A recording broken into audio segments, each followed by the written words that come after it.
Hello, my name is Os, and it's time for the final part of this Anomalisa film analysis. In the past two episodes, we have delved deep into this character study by observing Michael's actions in the hotel.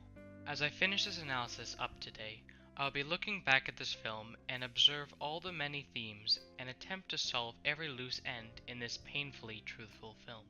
So, in the last part, we ended as soon as Michael awoke from his painful nightmare that detailed much of his suffering and guilt in a symbolic way. Now in this scene, where Michael and Lisa are eating together, we must ask ourselves if this scene is reality or if it's another part of his dream. Dreams within dreams are very possible and would seem like a commonplace in the abstract mind of Michael, seeing as we have detailed in past videos how his time with Lisa is all a part of his vivid imagination. It seems like the shot itself attempts to show a clear transition out of a dream with the blindly bright light that transitions this lovely hotel room into the dark and stoic looking area where Michael is speaking. The cut from the beautifully sunlit room to a dimly lit stage is almost a reality check where the viewer is seeing Michael's amazingly painted dream transitioning into the painful, dreary feel he has in his life. In order to further show that this scene at the breakfast table is more of the dream, is actually what happens at the very end of the film. There is only one point in the entire film where the camera is not following Michael in one way or another, and that is when we see Lisa writing a note to Michael within Emily's car. This scene occurs once a heartbroken Michael sits on his home steps and appears lost in thought. Then, as Michael stares at the Japanese doll that we assume is Lisa, the scene shifts to a shot of Lisa that again is in this bright, dreamlike glow. So, during this breakfast scene, Michael slowly begins to get a grip on the harsh brutality of reality as signified by the bright light getting brighter as Michael slowly finds flaws in Lisa. As Michael sees these imperfections within Lisa, he begins to lose her like he did his wife and Bella to the sea of people Michael finds boring, which is shown through her voice changing and face changing to look like everyone else. I know. I'm not great to look at in bright sunlight. No, you're very pretty. Okay. So we could maybe go out for a walk and talk or something? Yes, So I'll see you after? of course. So, as his beautiful dream fades and reality strikes, we see Michael in front of a crowd about to speak on customer service. And now it is time for Michael's speech. Both my favorite scene from the film and the most heartbreaking. We are now forced to witness Michael's mental breakdown. This speech begins simply with some incredibly generic lines about customer service. Always remember the customer is an individual. However, as Michael spews out these lines that he has most likely repeated over and over, we see a look of regret appear on him. Michael begins to realize how hypocritical he is in his speech. He begins to see that even though he preaches how to be friendly and social, he himself suffers from being antisocial and unfriendly. So, as Michael talks about the human condition, he breaks down as he realizes he doesn't believe a word he says in his speech. He doesn't know how to feel empathy, doesn't know how to feel alive, and doesn't know how to care about life like everyone else. What is it to be human? What is it to ache? What is it to be alive? I don't know. What is it to ache? I don't know. What is it to be alive? I don't know. Next, as Michael begins to talk more, his loneliness creeps up on him, and he starts to say, "I have no one to talk to." I've lost my love. She's an unmoored ship drifting off to sea, and I have no one to talk to. I have no one to talk to. I have no one to talk to. I'm sorry, I don't mean to burden you with that. I just don't know what else to do because I have no one to talk to. This part for me is made even more heartbreaking if we factor in Lisa just being a doll, since this would tell us that not only does his ex no longer care about him, his wife apathetic towards him, and his lover just a wishful dream, he is left alone with nobody to talk to. On top of how heartbreaking this is, yet again this shows the doll to Lisa connection, since if Lisa is simply a doll, then of course he could not talk to her, and thus he would have no one to talk to.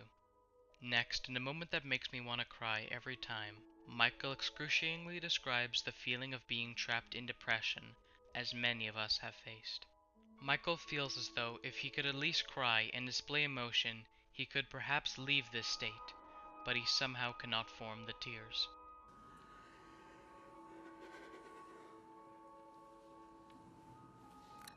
I want to cry, but I can't. So there's all I've done, all of it. So there's all of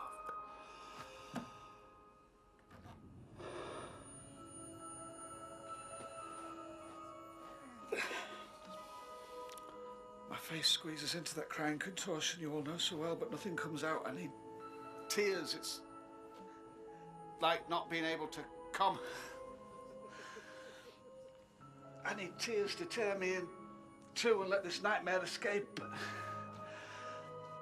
This can relate to how many public figures, like Michael, attempt to put on a mask where pure emotion cannot come through. While in general, I dislike connecting a film to its director's personal life, it is true that when making art, we all pull from our personal feelings.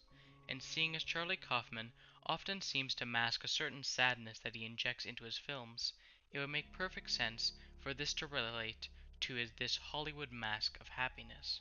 Even recently, he has stated that he feels like he has messed up his career, and as I read this article, I couldn't help but picture the speech with Michael saying it. I couldn't help but feel like Michael really is just a part of Kaufman speaking about how it feels to be this celebrity and how fame affects you emotionally. And if by some insane happenstance that Kaufman were watching this, I would tell him that even if he believes he messed up, that he truly has made some of the most beautiful films, and without him, I would have never seen my favorite film of all time, Synecdoche, New York, which truly changed my life. And off of that long tangent. After Michael realizes that he is messing up and making the whole room awkward, he again tries to cover up his sadness with a fake smile as he tells the audience that during customer service, they should never forget to smile. However, once he realizes the audience have already lost their respect, he attempts to cover up his sadness again, but rather than smiling like before, he stirs up some controversy and yells some true but harsh words that were not accepted during Bush's presidency. It's not working, it's not working, it's not working. The world is falling apart. The president is a war criminal. Boo! America is going down the tubes and you're talking about goddamn intelligent design. They've intentionally destroyed the public education system because it's easier to manipulate dumb workers and soldiers. There's no need for that. Support our troops.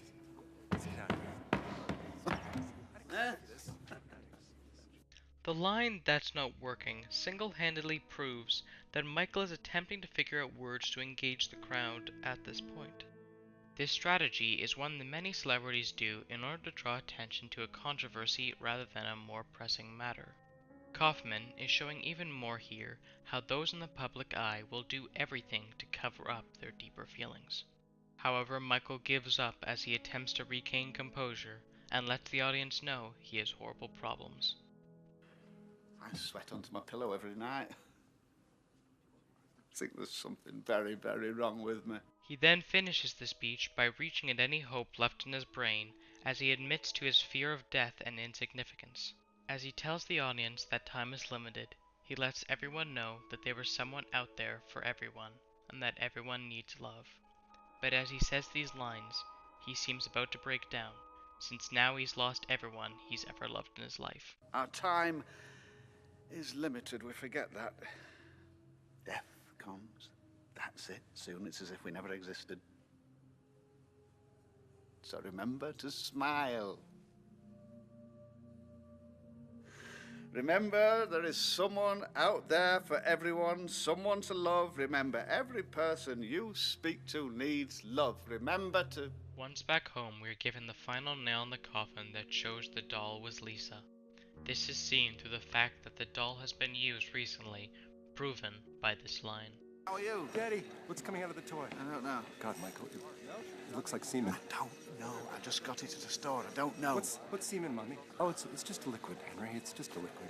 This part also tells me that despite still being depressed, he has completely given up on this fantasy love as he tosses this doll to his son like the toy it is, and not the lovely, intellectual being Michael wishes it could be.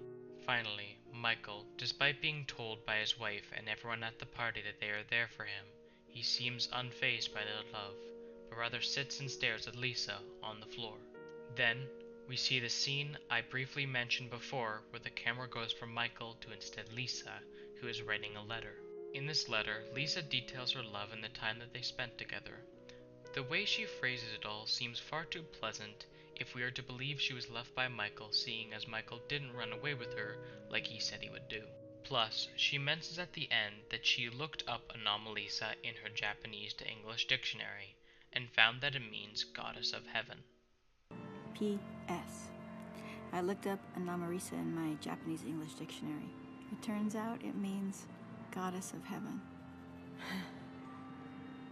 Not that I think of myself that way, of course. It's just interesting. This both tells me that the name meanings in this film are important, since the film itself goes out of its way to use the name meaning as the very last point in the film, and it also further pushes the evidence that Lisa is the Japanese doll, and that everything she says is in Michael's imagination, since he makes this clear translation error when dreaming about her. And with this, the film ends sorrowfully as the dream of Lisa fades, leaving Michael back in the dreary mundane state he was at the start. The film perfectly signifies the full circle that Michael has gone through by ending the film with the same muddled talking that it began with.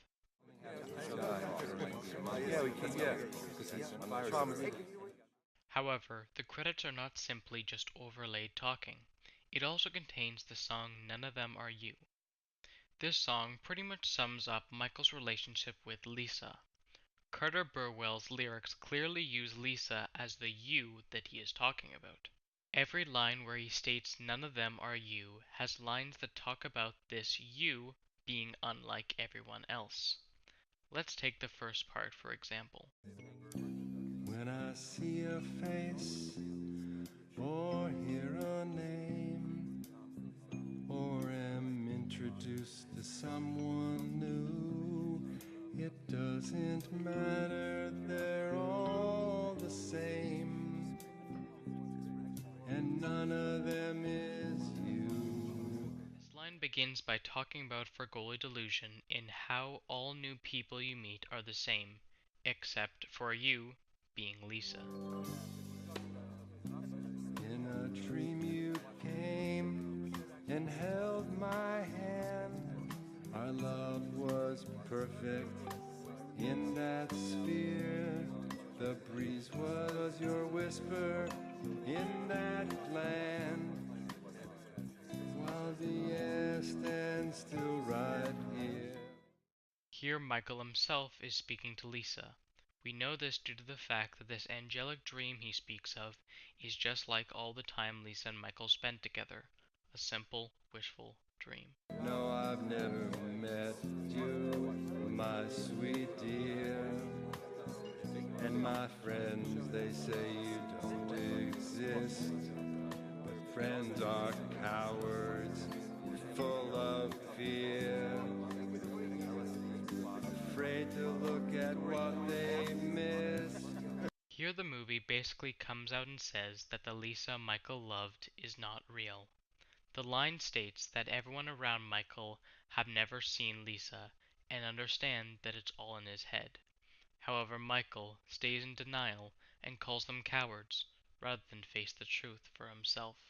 And then finally, the last few lines compare Michael's loneliness to being dead. One day I'll be walking on the street, that crowded, bustling, faceless spread.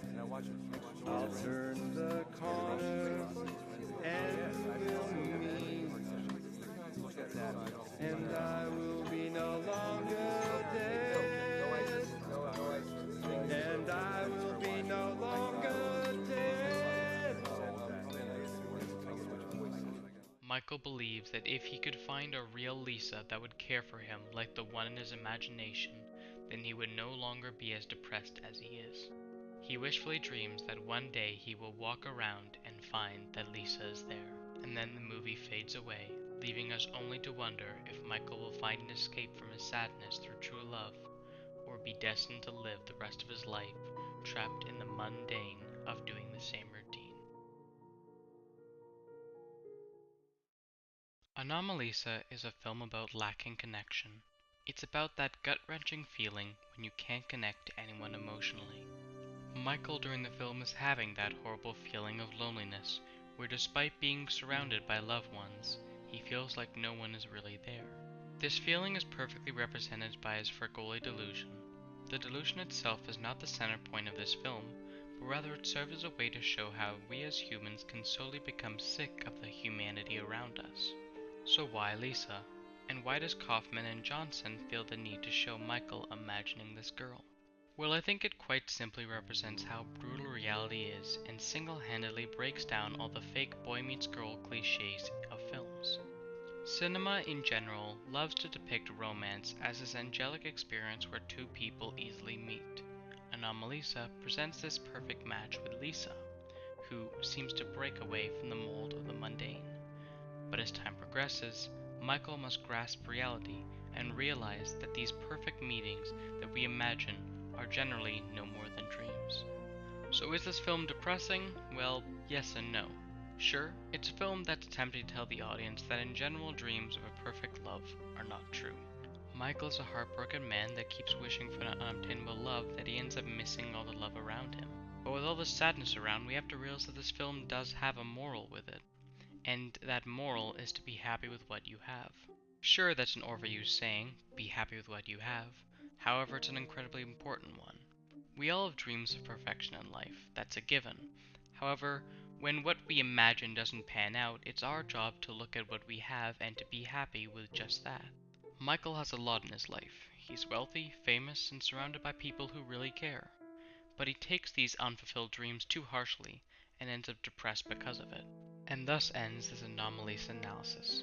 I'm just starting to learn the basics of editing and movie reviewing, so any constructive criticism would be highly appreciated.